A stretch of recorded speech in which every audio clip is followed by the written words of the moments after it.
Okay, so good day. This is Engineer Rex, and for this video, we will be discussing about the design of the rectangular footing. So we have here a problem. So this is the problem 1. So a 600 millimeter by 600 millimeter column. So we have here a square column na size, no?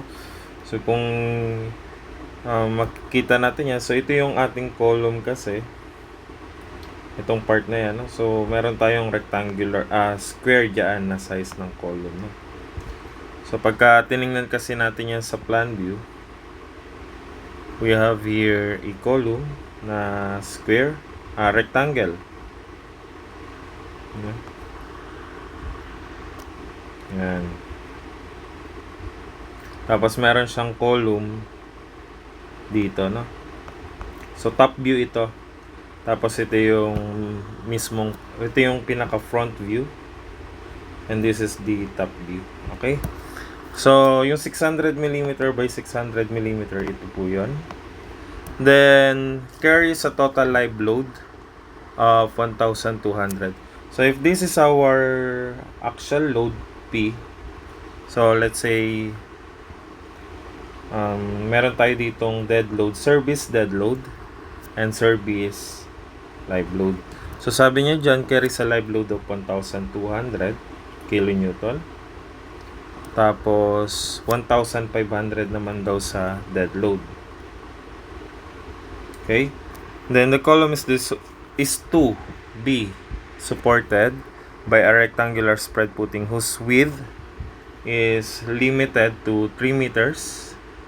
So, yung 3 meters na tinutukoy dyan ay yung distance na ito, yung isang dimension niya, no?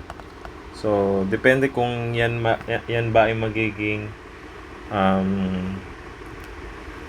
longer dimension, no? So, 3 meters. Pero, usually, yung width na yan is the shortest dimension niya, and whose bottom is 2 meters below the ground surface. Yung ground surface, yun yung NGL or natural grade line. So, mula ro sa natural grade line, meron siyang distance na 2 meters dito, no? And allowable soil bearing capacity, given po that the allowable soil bearing capacity is 230. Dito na lang natin sulat. Kilopascal. Unit weight of soil, gamma ng soil is 16 kilonewton per cubic meter. And the unit weight of concrete is equal to 23.5. So, ano lang natin, baka wala tayong space mamaya. Unit weight ng concrete is 23.5 kilonewton per cubic meter. Okay? Assume FC prime 28 megapascal and FYB 275 megapascal. Okay? So, given na yung mga parameters. So, kung mapapansin natin, merong unknown dito, which is yung height ng ating footing. Hindi natin alam, no? So, since ito ay design, we have to assume the height h, no? Okay? So, pero para mas maging specific tayo, usually in design, it is advisable na we have to assume that the depth or the height is, kasi ang height natin ay equal sa depth plus 75 plus concrete cover. Concrete cover. So, kapag hindi binigay sa problem, doon tayo magbase sa minimum concrete cover ng ating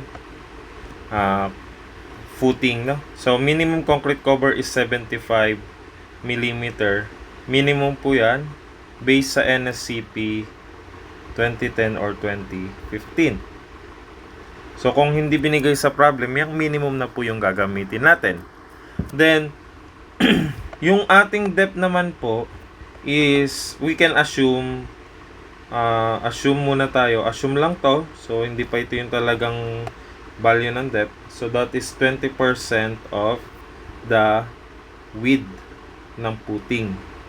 So, kumbaga, let's say this is width B. So, 20% of B. Okay? So, para malaman natin yung total height, so that is 20% of 3,000 plus 75, no? So, 0.2 times 3,000 plus 75. So, yan po ay magbibigay ng value na 675 millimeters. Huh? So, kung ganyan po yung ating value, we can assume that the value of, pagka sa thickness tayo, pwede na mas maganda kung by 100 yung ating, or by 50 yung ating rounding up. So, kung ira-round up natin yan by 50s, sabihin na lang natin na say H is equal to 700 millimeters na. Okay? So, by 50s is H is equal to 700 millimeters. Okay? So, we can use these parameters para ma-solve natin yung ating unknown problem. So, pagka na-solve na natin yung H, di ba madali nang alam na natin yung, ma-solve na natin yung effective soil pressure. So, ano ng formula ng effective soil pressure or effective soil bearing capacity? So, effective soil bearing capacity. So, yun yung ating Q sub E. Okay? So, ang Q sub E ulit natin ay, ang formula niyan ay QE is equal to gamma H ng ating concrete minus gamma H ng ating soil. Na? So, that is, meron tayong hindi na ilagay. So, Q allowable muna. Q allowable minus gamma H ng concrete minus gamma H ng ating soil. Na? Okay? So, ang ating QE, to solve for that, we have here 230 minus unit weight ng concrete, which is, ayun, 23.5 times yung height. Yung height na gagamitin natin dyan, itong H sub C, yung height ng concrete na assume lang natin, which is 700. Okay? Minus unit weight ng soil natin na 16 times yung height po na what is 2 meters. So, I think it should be 0.7 pala. Para naka-meters tayo lahat. Consistent natin yung unit pala. So, 0.70 para maging meters yung sa concrete. Tapos, 2 meters minus 0.70 or that is 1.3. You can direct it 1.3, no? So, from this, we can solve for the value of Q sub E, which is 192.75 kilopascal. Okay? So, that is now the value of Q sub E. Okay? The next is, we can now compute for the dimension of the footing. Okay? Dimension of the footing. Again, pagka magko-compute po tayo ng dimension, dapat ang ating kino-consider na load ay unfactored, no? So, area ng footing. So, again, area ng footing is equal to dead load, so PDL plus P live load all over yung ating Q sub E. Okay? So what is now the area of the footing? So let us compute. So given naman yung dead load at saka live load, so that is 1,500 plus 1,200 all over the value of Q sub E, which is 192.75. So this will give us 14.01 square meters. Okay? So, ano ba yung area ng footing natin? So, ang binigay lang ay yung ating base. So, sabihin natin na ito yung ating length, no? Yung longer dimension. B times L. So, ang area ng footing is equal to B times L. Okay? So, from that, ilan po ba yung ating area ng footing? So, that is 14.01 square meter is now equal to yung ating B na 3 meters multiply by the length. So, dito ay mapapalabas po natin yung value ng L or the length of the footing, which is 4.7 meters. Okay? Or actually, the length of the footing is 4.67 lang po yung makocompute dyan, no? And mas maganda kung length ng footing ay dun tayo sa nearest tenths ng ating decimal places, na? Okay. So, let's say 4.7. Since design naman to, it's up to you kung paano yung pag-round off nyo. Pero usually, ganyan kasi yung ating mga, katulad nito, yung height ng concrete. Hindi ka naman magde-design ng height ng concrete na hindi sakto by 100 millimeter yung kanyang height, no? And then, sa length naman, dapat mas maganda kung naka nearest tenths ng decimal places. Okay? So, nakuha na natin yung length. So, after ng dimension ng footing, so pupunta na tayo doon sa mga wide beam shear stress, na. So, let us compute based on wide beam shear. Okay, so based from wide beam shear, so what is the value of our Q sub U? So Q sub U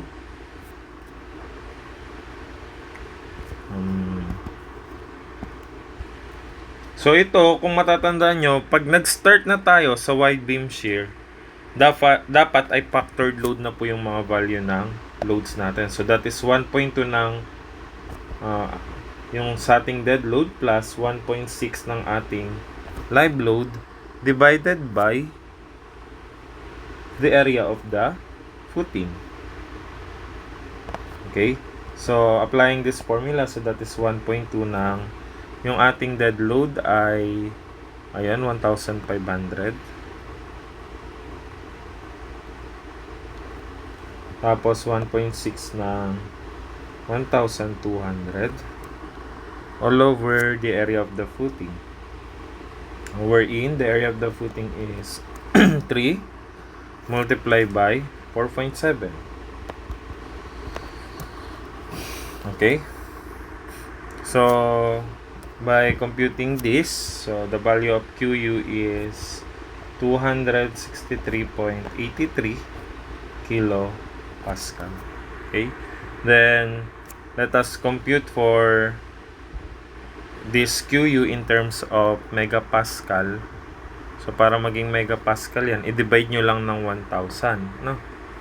So, para malaman natin yung ano niya, so, move nyo lang ng 3 places yung kanyang decimal papunta sa kaliwa. So, that is 0.2638 megapascal.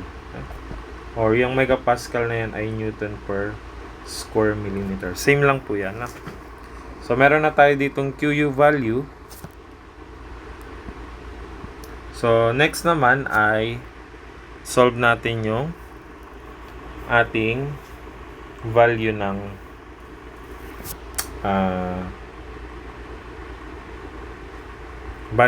beam shear, no? Wait lang. Yung ating QU is equal to VU. So QU is equal to VU over the area shaded, no?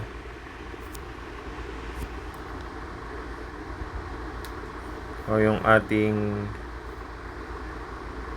beam shear, no? So, pwede kasi na yung ating VU, ito yung ating ultimate. So, area shaded. So, dalawa kasi yung ating directions pagdating sa wide beam shear. So, pwedeng sa longer direction tayo mag-beam shear o kaya doon sa shorter dimension. So, redraw muna natin yung ating footing.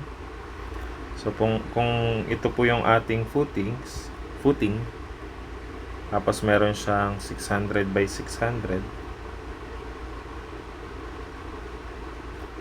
Okay, pwedeng ang beam shear natin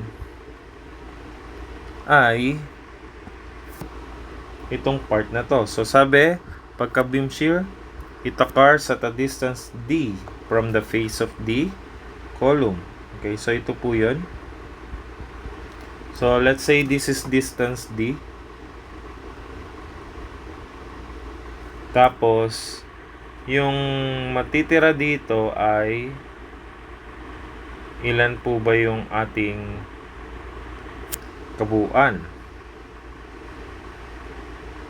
So, hindi pa natin alam yung ating D. Okay, so, pero ito alam lang natin na ito ay 3,000 or 3 meters. 3,000 millimeters. Okay? Then, kung ito ay 3 meters, so nakuha na pala natin kanina yung ating length, which is 4.7 meters. So, ito po yung magiging 4.7 meters or yung ating 4,700 millimeters. Na? Yan yung length. Okay? So, to solve for that, so ilan ang matitira dito? So, kung ito ay D, so let's say 4,700, hatiin natin, no? Para mas madali. So, yung kalahati ng 4,700 ay binubuo ng binubuo siya ng kalahating distance ng column, which is 600 yan, no? So, 600 over 2. Tapos, plus distance D plus, let's say, distance X to. Okay? Distance X. So, solving for the value of X, so that is 4,700 over 2 is 2,000. Ito, solve natin yung value ng X. Okay, so using our calculator, that distance X is 2050 minus distance D. Okay? So, babalik po tayo dito sa formula. So, masasabi natin that VU is equal to QU times area shaded. Okay? So, to solve this value, so let us input yung mga value ng QU, which is 0.2638. So, naka-Newton per square millimeter na yan. Tapos, yung area shaded natin ay itong naka-shade dito, no? So, ano ba tong area na yan? So, that is distance na X, which is 2,050 minus D, multiply by 3,000. Okay? So, yan po yung magiging value niya. Then, if we compute for that value, this will give us 791.4. times 2050 minus D. Okay? So that is now the value of VU. Okay? So para naman po malaman natin yung ating punching shear stress, yung ating beam shear, so that is just equal to, so ito na yung ating formula ng VU. VU. Yan. So sa beam shear stress natin ay VU over phi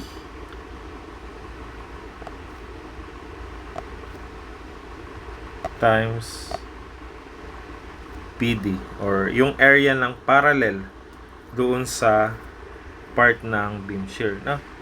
So may mga ibang book na ang gamit nilang formula ay VC, BC is equal to BU is equal to phi BC, which is same lang naman. So kumbaga parang ito yung ating BC, which is yung pang shear stress ng beam shear. So BU over phi. Okay?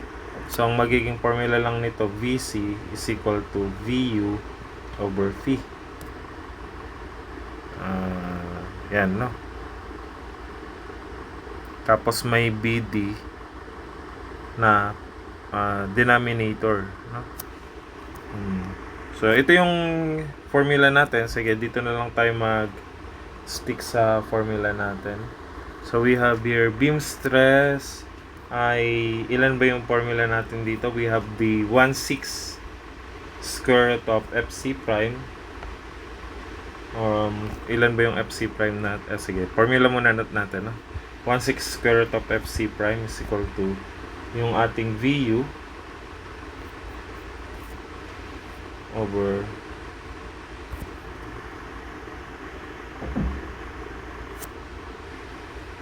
phi BD.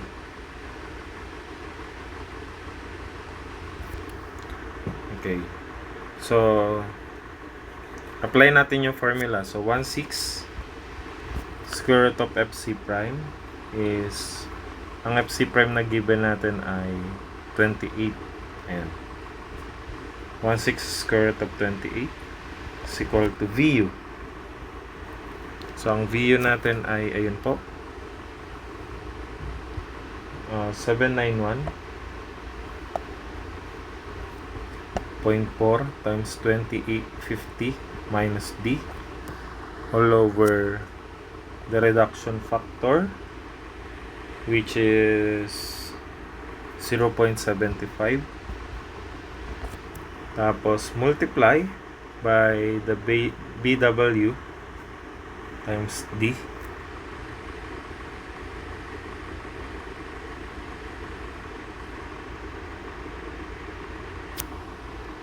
Okay, so that is 3,000 multiplied by D. Ang D natin is unknown. Okay? So, you can do a shift solve in this problem para makompute po yan. Pwede naman pong i-direct na sa calcu yan, pero minsan matagal kasi pagka shift solve, no? So, ang gawin natin, mag-cross multiply tayo, square root of 28 times 0.75. Multiply niya yan. Tapos, 3,000D is equal to 6 times 791.4 times 2050 minus D. Yan. Calculate na lang natin, shift solve natin, ang unknown po is yung D. O, kasi matagal kasi mag-shift solve pagka merong denominator, kaya mas maganda is cross multiply nyo saka kayo mag shift solve, no? Okay, so solving for the value of D, the value of D is 584.49 millimeters. Okay, so yan po yung magiging value ng D. Then ano na lang natin siya, round off natin to the nearest 5 by 5 ng mga depth, no? So say D is equal to 585 millimeters. Okay? So, yan na po yung depth ng base doon sa beam shear ng short direction. Pero hindi lang yan kasi ang wide beam shear stress natin. Pwede rin kasi mag-occur yung ating wide beam shear stress dito sa bandang baba, no? So, let us compute din. So, marami tayong mako-compute ng depth dito. And ang i-consider nating depth is yung the larger value. So, magko-consider tayo ng sa beam shear, sa punching shear, no? Then we have to use the bigger value para doon sa depth, no? Okay, so this is along the short direction. Okay, so short direction, so ito yung ating transverse direction.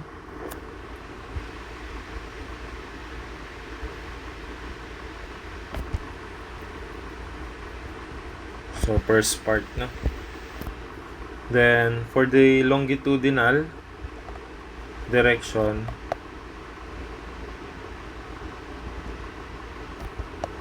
pag sinabi nating longitudinal, doon naman tayo sa kanyang larger span na pagkakaroon ng beam shear. Sige po, redraw lang po natin.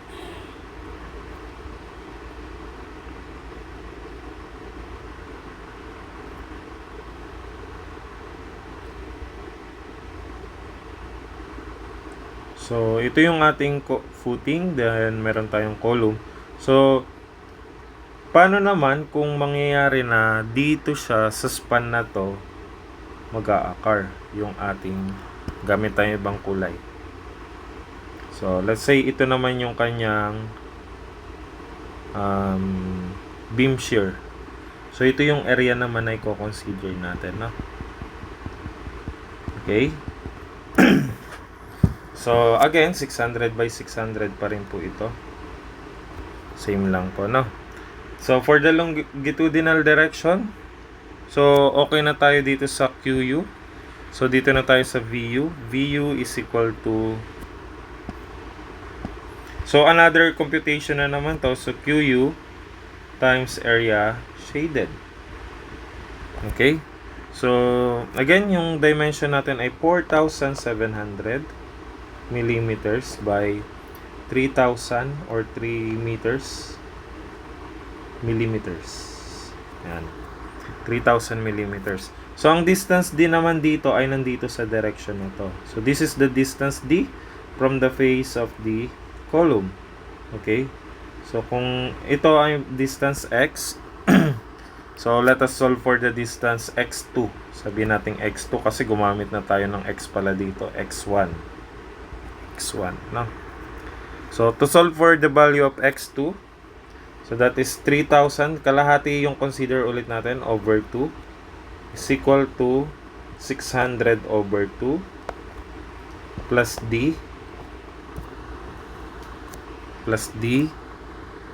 tapos plus 600 over 2 plus D plus X2. Okay?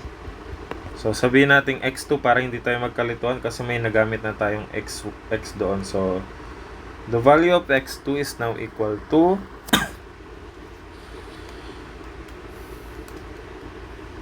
1,200.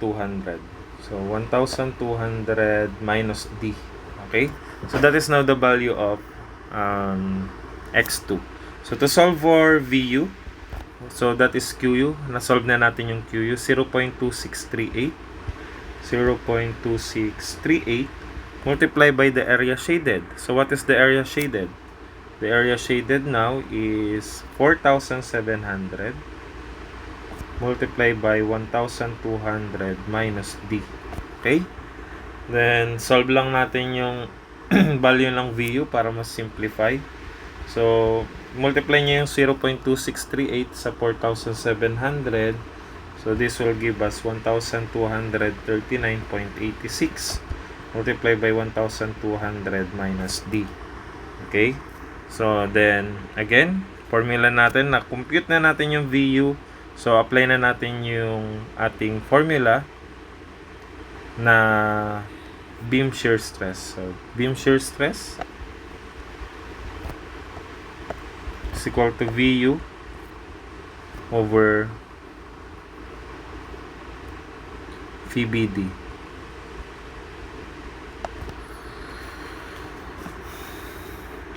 Okay. So, this is 1/6 square root of FC prime. Generally, baka magkalituhan tayo kasi iba na yung B at saka D dito no? So, ang kino-consider natin dito is the area parallel, no? So, pwede rin naman nating sabihin na ito ay area parallel. Parang mas general siya pag area parallel Kasi nga shear stress siya. So, ang shear stress dito is yung parallel dito na nagkaroon ng kaskasan sa footing. So, that is the depth of the footing multiplied by this distance. Kaya, yung area parallel natin ay 3,000 times D. Okay? Dito kasi, ang magkakaskasan na part naman dito ay itong part na to. So, ang area parallel natin ay hindi na siya BD. Kasi baka mamaya BD pa rin ang gamitin natin. 3,000. Okay? So, this case, ang ating area parallel ay yung ating base is 4,700 multiplied by the depth D. Then yung ating reduction factor is 0.75 na. Okay? So input na lang natin yung ating VU. Ang VU natin ay ito pala. VU ng punching shear, no? Hindi, beam shear pa rin. Pero in the longitudinal direction na. So, 1239.86 times 1,200 minus D. Okay? So, ang FC prime ay 28 naman. So, simplify muna natin ng walang fraction para hindi mahirapang mag-shift solve yung calculus. So, square root of 28 times 0.75 times 4,700 D is equal to 6 times 1239.86 times 1,200 minus D. Okay? So, shift solve lang po natin. Okay. So, the value of D is 342.14 millimeters. Okay? So, that is the depth D. Pero hindi pa yan ang sagot natin. Okay? We have to check rin yung depth ng ating punching shear. So, dapat beam shear pa lang to. Beam shear 1 is the transverse direction. Then, beam shear 2 is the longitudinal direction. Then, for the next is we have to compute based on punching shear. So, ito ay based on wide beam shear stress. So, letter A. So, ang tanong pala dito, design the footing, the footing, no? The rectangular footing. Hindi ko nalagay yung question, no? Okay. So, punta na po tayo dun sa letter B. So, next one is punching shear stress.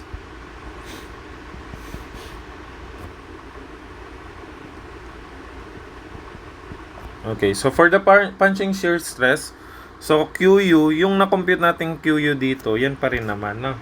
So, start na tayo dun sa VU. VU, wait lang. VU is equal to QU times area shaded. So, kung area shaded yan, kailangan ma-redraw na naman natin po yung ating dimension ng footing, no? So, ito po yun.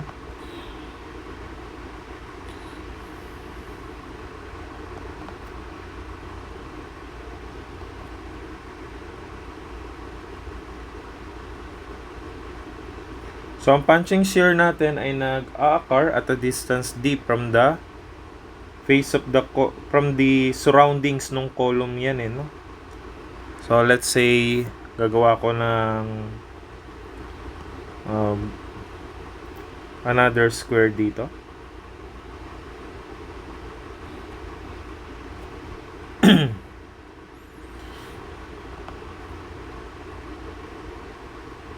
Ayan. So, ang distance po nito ay 600 plus d over 2 plus d over 2 sa kabila. So, 600 plus d. Tapos ito, 600 plus d rin na. Then again, this is 3,000 millimeters.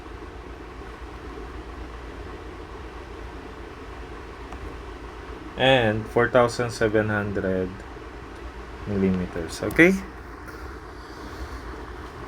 So, to compute for the value of VU, so again, check natin yung value ng QU doon. 0.2638 0.2638 times the area shaded. Ang area shaded na pagbabasihan natin dyan ay ito pong area na nandito, no? Yan. So, ano po yung area na yan? So, that is 4,700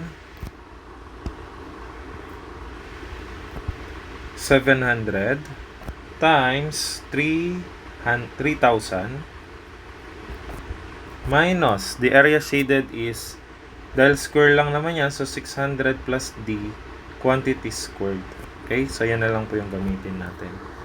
So, to solve for this, simplify lang natin. So, VU is equal to 0.2638 multiply by 1374 4 na 0. Okay? So, that is 13,740,000 minus 600 plus d squared. Okay? So, again, balik tayo sa formula. So, kung sa beam shear ay 1.6, ang 1.6 kasi ay 0.17 no? So, pwede rin namang 0.17 ang gawin nyo dyan. So, ito kasi 0.17 square root of FC prime. Yan yung ibang formula na ginagamit ng iba. Dito naman, 0.33 siya or 1/3 ng square root of FC prime. So, yung ating para sa punching shear, ito ay based sa code, no? So, yung parang ginamit natin dito kanina ay based na doon sa code na sinasabi na 1/6 square root of FC prime. Hindi na natin siya i-compare kasi we have to equalize yung maximum beam shear niya doon sa actual at saka doon sa code, no? So, kaya ito, punching shear is equal to VU over, doon pa rin tayo sa general, over area parallel, na? Phi, area parallel. Okay? So, based doon sa code, ang punching shear natin ay 1/3 square root of FC prime. So, is equal to VU.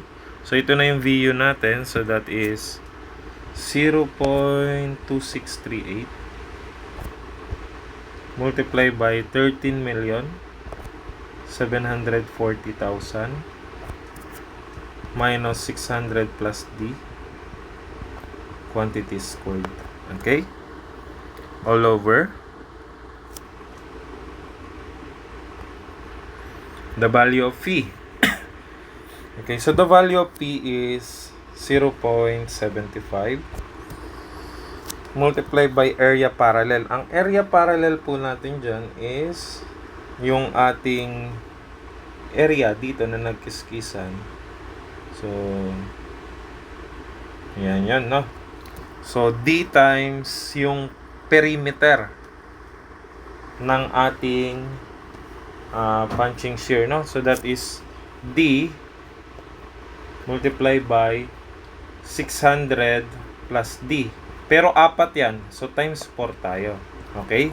So, shift solve nyo na lang to pero mas maganda kung walang fraction. Sige, try nyong i-compare sa calcu kung mabilis yung walang fraction at compare niya sa may fraction, no? Pero mas prefer ko kasi na walang fraction eh. So, cross multiply, no? So, yung FC prime is square root of 28. 0.75D times 4 times 600 plus D. Okay? Is equal to yung 3 multiply 0.2638 multiply by 13,740,000 minus 600 plus T. Okay, compute lang po natin sa calcu. Okay, so ang sagot ay 542. D is 542.556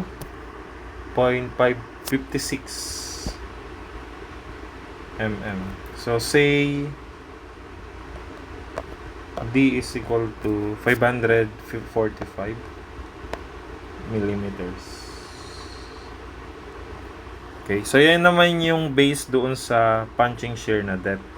Ngayon, ang dami nating na-compute na depth. Alin ba dyan yung magiging value ng ating depth? So, para malaman natin kung ano yung magiging value ng depth, so, yung pinakamalaking value ng depth ang i-consider natin. So, we have here 585, 542, and 545. So, the governing depth is the largest value. Okay, so mas safe kasi yung largest value ng D. So yun po yung kailangan natin gamitin. So D is equal to yung 585. Ito po yung mag-go-govern, no? So 585 millimeters. Okay? So that is now the depth that we are going to use. Use D 585 in the computation, no? Okay, so so para malaman naman natin yung ating total depth ng footing, so meron tayong computation diyan na ano yung formula? Meron tayong for the total depth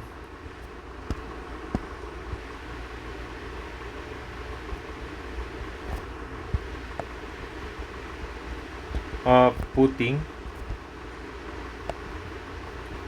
yung ating H sub C can be computed by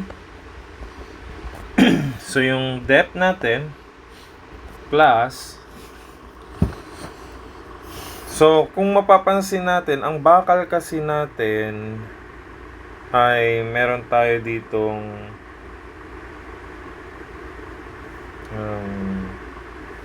depth plus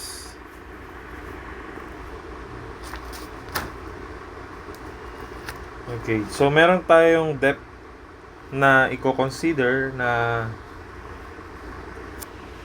pagdating kasi sa ating footing. Okay. Ito yung total height H, na. So based diyan ay meron tayong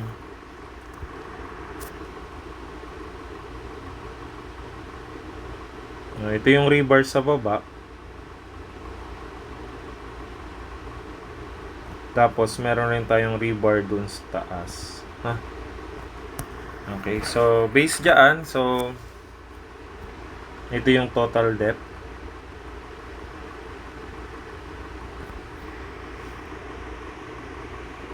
Okay. So nasabi ba dito yung size ng bakal na gagamitin? Hindi niya nasabi, no? So yung bakal ay hindi na nasabi. Reinforcement dapat ng bakal is masabi. So kung meron tayong reinforcement, dapat meron tayong diameter ng bakal dun sa footing, no? So say dito katulad nito hindi nasabi yung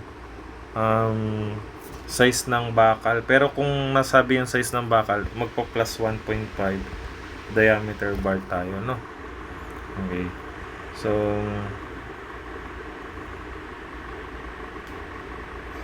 if mag-a-assume tayo ng size ng bakal, pwede rin naman para mas ma-appreciate natin, no?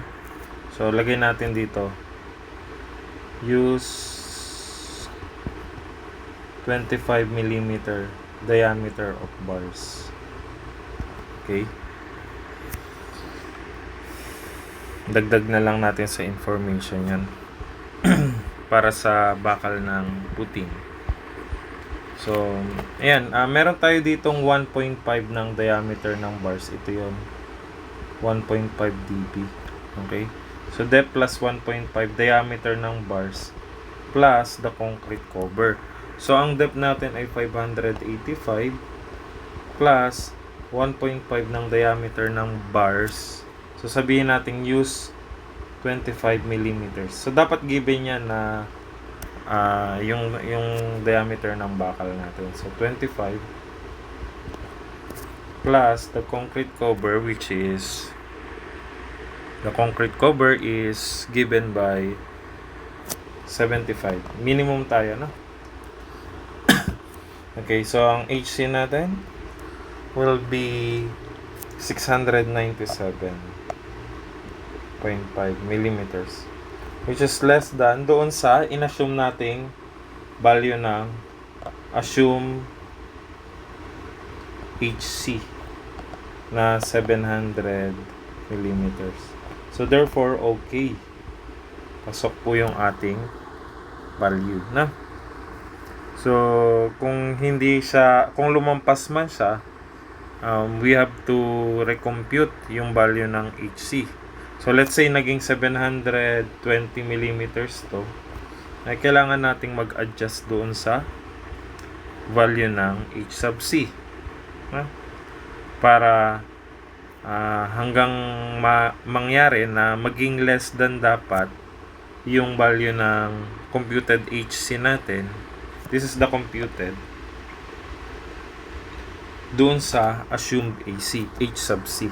Diyan kasi natin ma-check kung safe sila parehas sa beam shear at punching shear. Okay?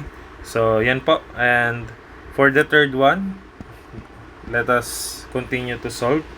So, dito tayo sa required steel area.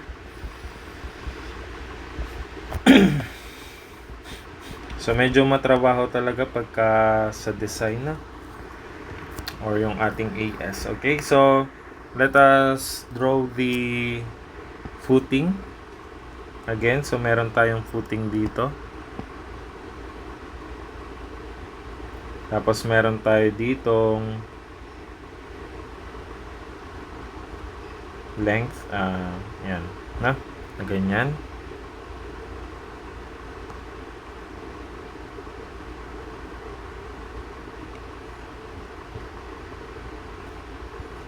Tapos, meron tayong moment dyan, na.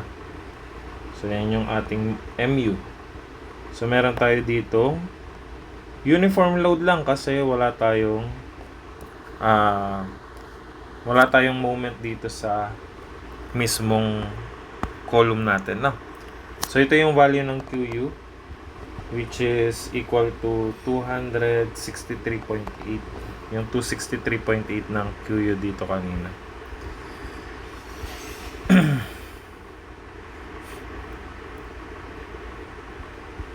Saan na yun? Ito, 263.83. Or sabihin na natin 263.8.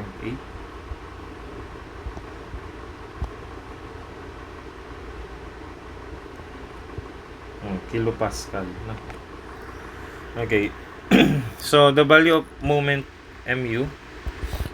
So, that is ilan bang distance to? So, mismong nag-occur siya doon sa face ng column. Okay? So, dito po yung ating critical section yung tawag sa mga yan, no? Okay. So, ilan kaya tong distance X na to?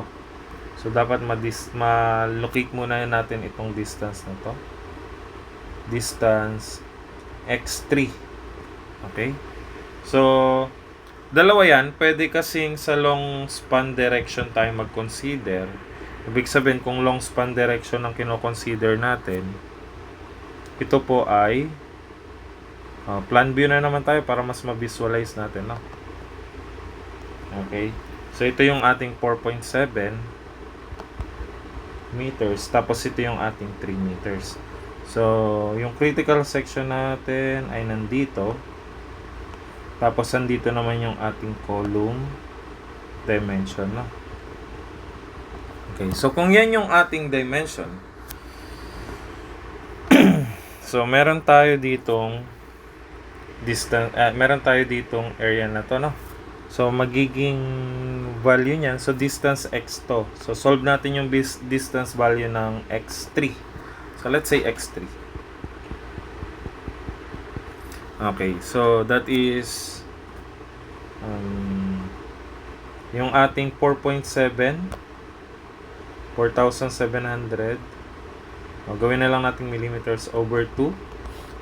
600 ulit to. So, kalahati is 600 over 2 plus x3. Okay? So, nagiging 4,700 minus 600 over 2. So, that is 2.05 or yung x3 natin ay 2,050 millimeters. Kung naka-meters naman siya, 2.05 meters. So, dahil moment naman yan at naka-kilopascal na tayo dito, pwede natin gamitin yung kilonewton at meter. So, mu is equal to 263.8. Tapos yung area na to na naka-shade.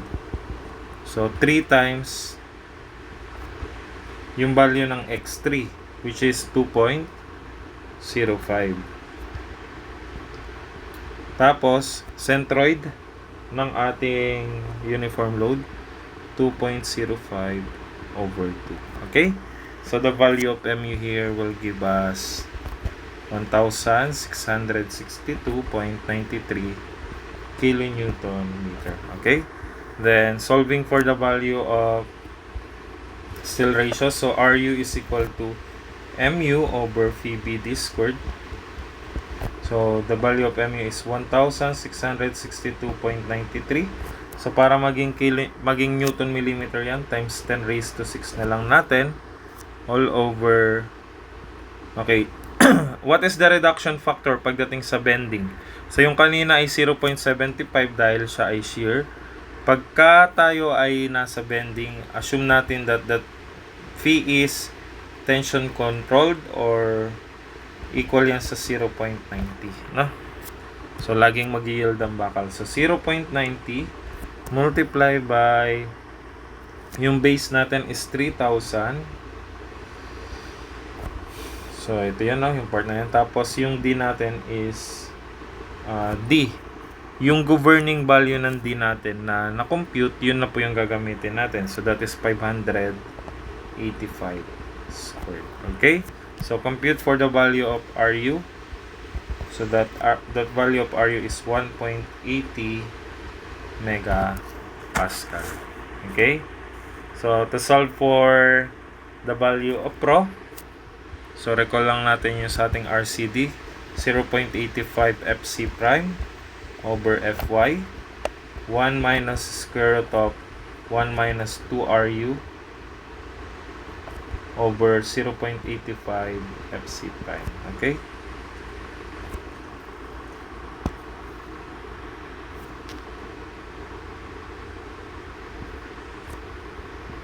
Okay, so yan po yung ating value ng formula ng Rho.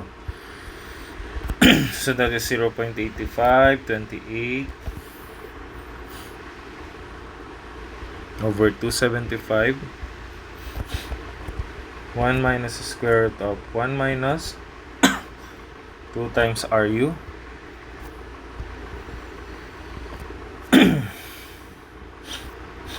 over 0.85 FC prime, which is 28. Okay? So that is the value of Ru. So Rho will give us now 0.6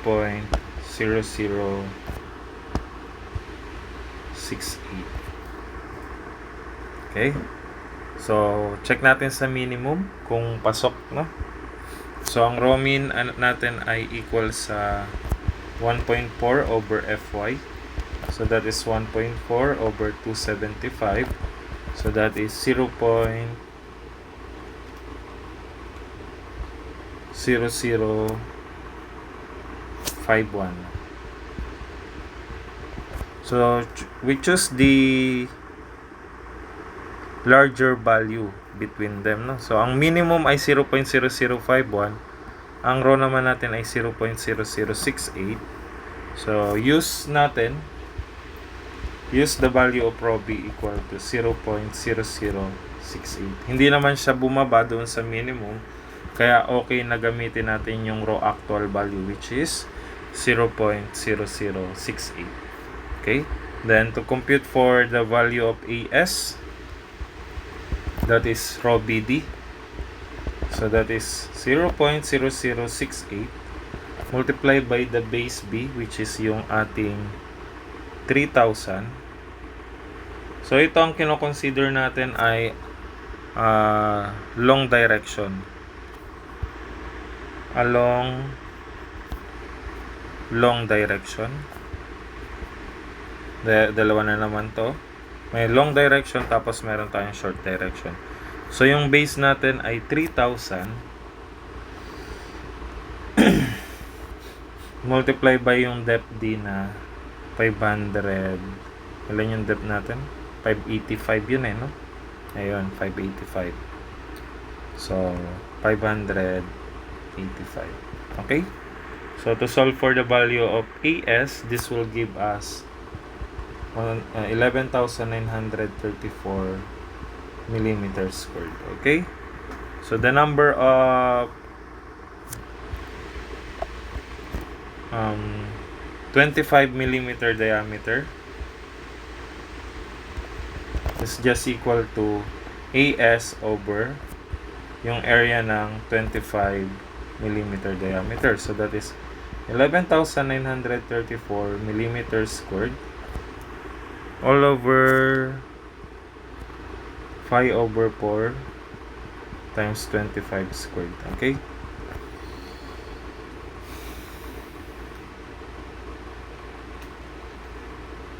Okay, ang magiging value niyan ay so 24.31.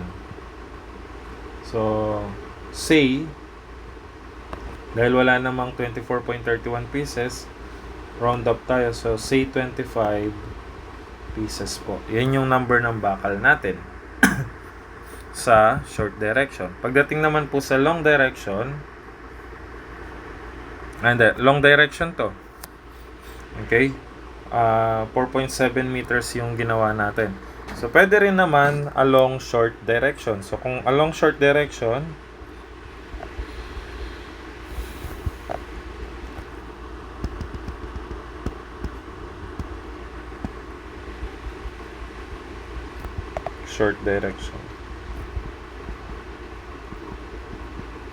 So, another computation na naman tayo. So, kung meron tayong footing na ganyan, 3 meters naman po yung nandito sa baba. Sige, let us redraw the footing.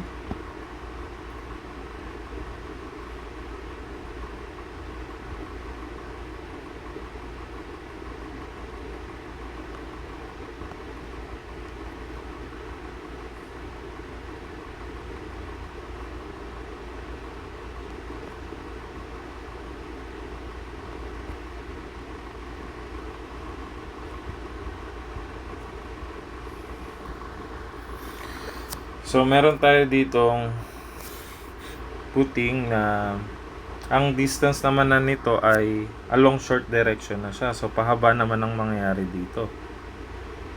So, parang ganyan siya. Ito na, nandito na ngayon yung 3 meters natin. Nandito na ngayon yung 4.7 meters. So, kumbaga, binaligtad mo na yung ating footing. Ito na yung 3 meters ngayon, no? Kanina, yung footing natin, ito ay mula dito hanggang dyan, 4.7 meters. At ito yung plan view niya. So, kung along short direction, syempre, hindi naman pwedeng isang direction lang ang i-consider mo. Pag square footing kasi, kahit isang direction ka, same lang ang dimension. Eh, dito kasi, ito ay, ano na siya, rectangular na. Magkaiba na yung sukat ng short direction sa long direction. So, kailangan makompute na natin parehas. Kasi magkaiba yung bakal sa short direction at saka sa long direction. So, again, the critical section ay nandito or nandoon sa mismong part na yan, no? So, magkakaroon ulit yan ng QU dito. So, panibago na naman yung X natin dito, no? So, let us use another variable. So, let's say X4. Pang-apat na X na value na to, no? So, to solve for that X4, so MU. So, solve for X4 muna. So, kalahati ng 3 meters is equal to 0.6, no?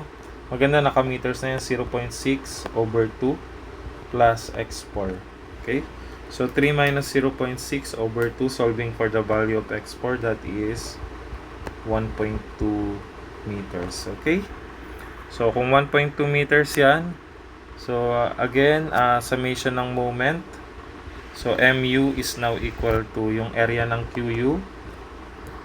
So, QU times X4, 4.7 to.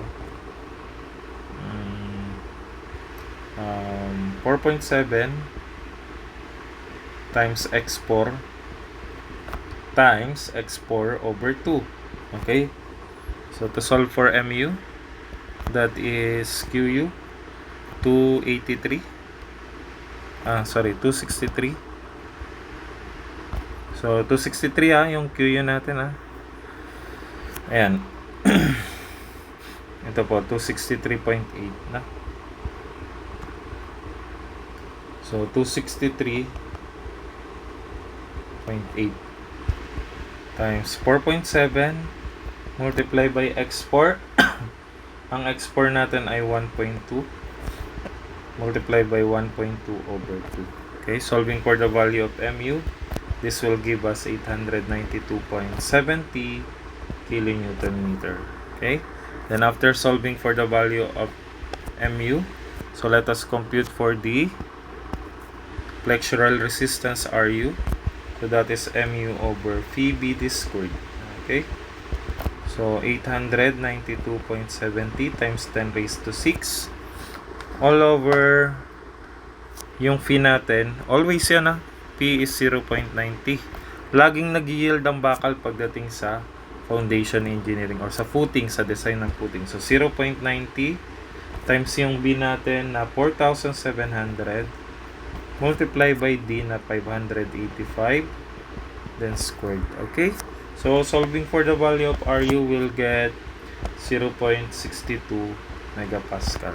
Okay, so pero mas maganda yun naka 4 decimal places pero hayaan na lang po muna natin na naka 2 decimal yan. So then solving for the value of rho, so that is 0.85 FC prime.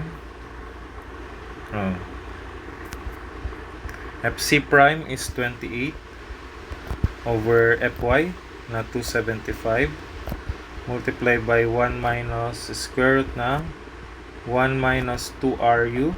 0.62 na yung gagamitin natin dito. Tapos all over 0.85 times times FC prime, which is 28. So yan yung mga parameters natin na ginamit. Then masasolve natin yung value ng rho dito. So by computing the value of rho, this is 0.0023. Again, ang rho mean natin is 1.4 over Fy. So 1.4 over 275. So 0.0051. Then compare again. So bumaba yung row natin sa minimum. So, use Pro is equal to 0.0051. So, yung minimum ngayon ang gagamitin nating value ng Pro. Okay? So, for that value of Pro, so, makalalaman na natin yung bakal pagdating sa short direction. Okay? So, pagdating sa short direction, AS is equal to Rho BD. Okay, so that is 0.0051 multiply by the base. Ang base natin ay ito, 4,700. Multiply by the depth D na 585. Okay? So, computing for the value of AS, that is 14,022.45 square millimeter. Okay? So, for the number of 25 millimeter diameter, so that is 14,022.45 divided by pi over 4, 25 square. So that is, compute lang natin. So lalabas na value ay 28.57 pieces, or say 29 pieces. Okay? So sa short direction, meron tayong 29 na pirasong bakal.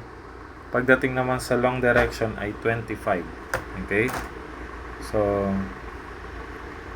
meron tayo diyang so let's say ito yung ating i-drawing lang natin.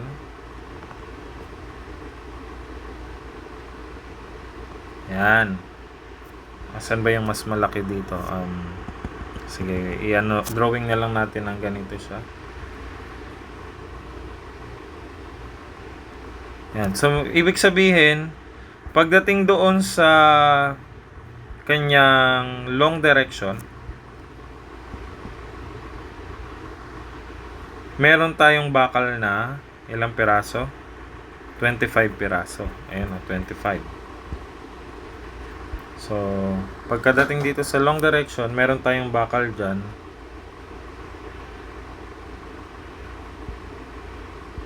Okay, so hindi ko nabibilangin, no? Basta itong ating bakal dito ay long direction.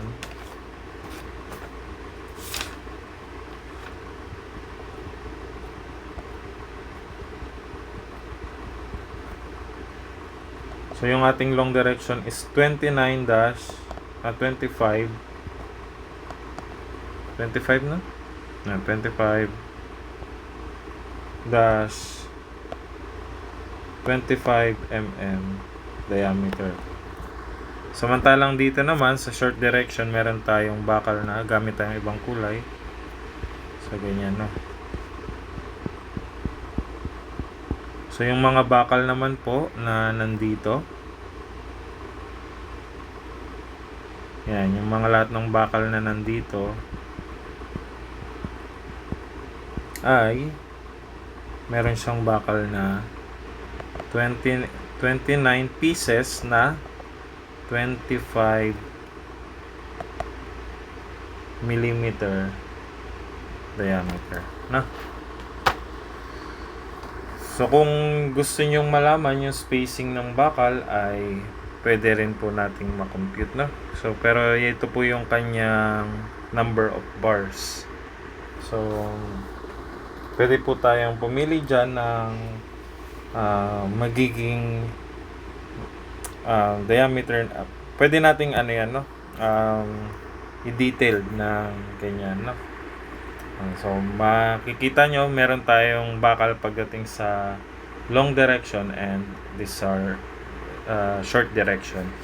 So, for the bar distribution in short directions, meron tayo ditong kung sakali na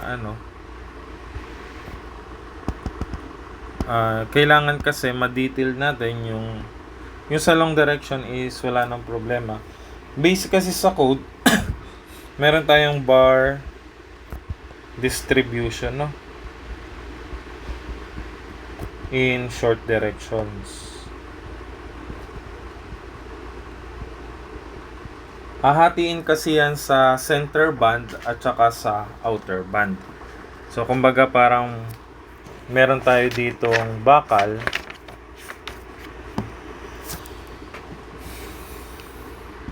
Yan.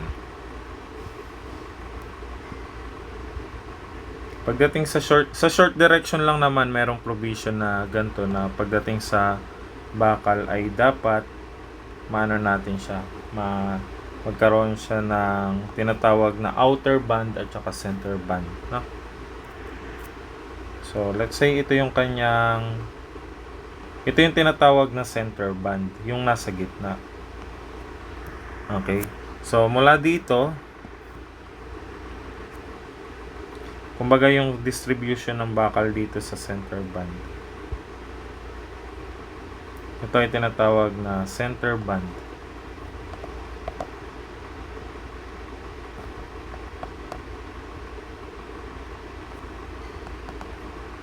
So, tapos dito naman sa baba, sa iba ginagamit bandwidth, no? So, ito naman ay outer. Yung magkabilaan, outer band width ang tawag dyan, no? So, ito ay outer bandwidth.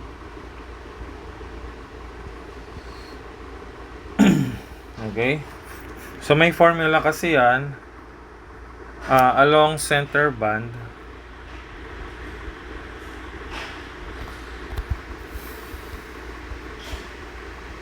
may formula tayo dyan. So, nasa code na to, AS in center band. So, CB na lang sabihin natin.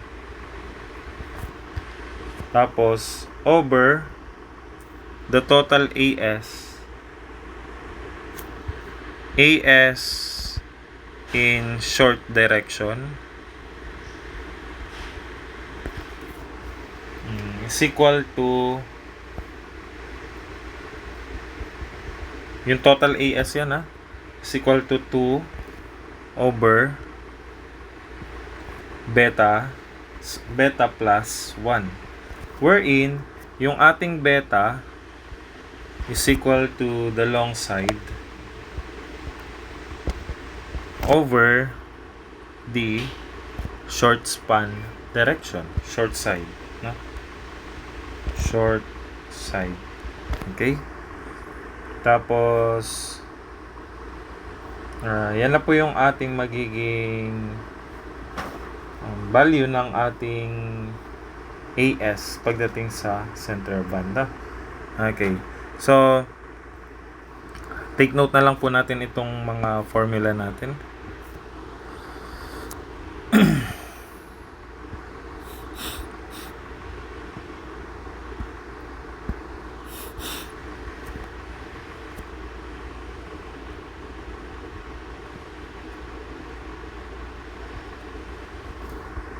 Okay, so apply natin yung formula. So, kailangan masolve muna natin yung beta. So, that is long side which is 4.7 over yung short side na 3. So, that is 1.57. Okay? So, after that, so let us compute for the AS in center band. So, AS in center band over yung AS ng short direction. Ilan ba yung short direction na AS? Ito short direction. So, ang AS natin dyan ay 14,000. So, itong 14,000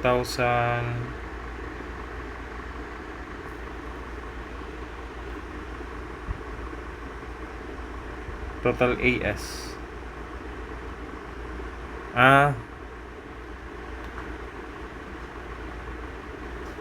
So, wait lang. So, that is pwede namang direkta na lang natin to, no? So, AS in center band. So, AS in shorter band is ilan yan? 14,000. 1402.45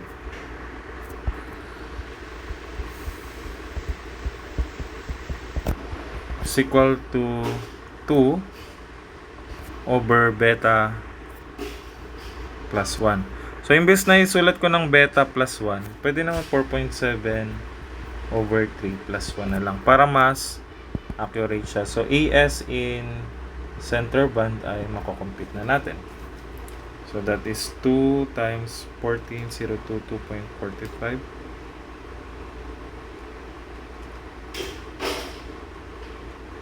So, that is, center band is 10,926.58 square millimeter. So, for center band, yan na po yung ating. So, para malaman natin yung AS ng CB natin, so 10,926.58, i-divide natin sa diameter ng bakal. So, let's say 25 mm. So, that is 10,926.58.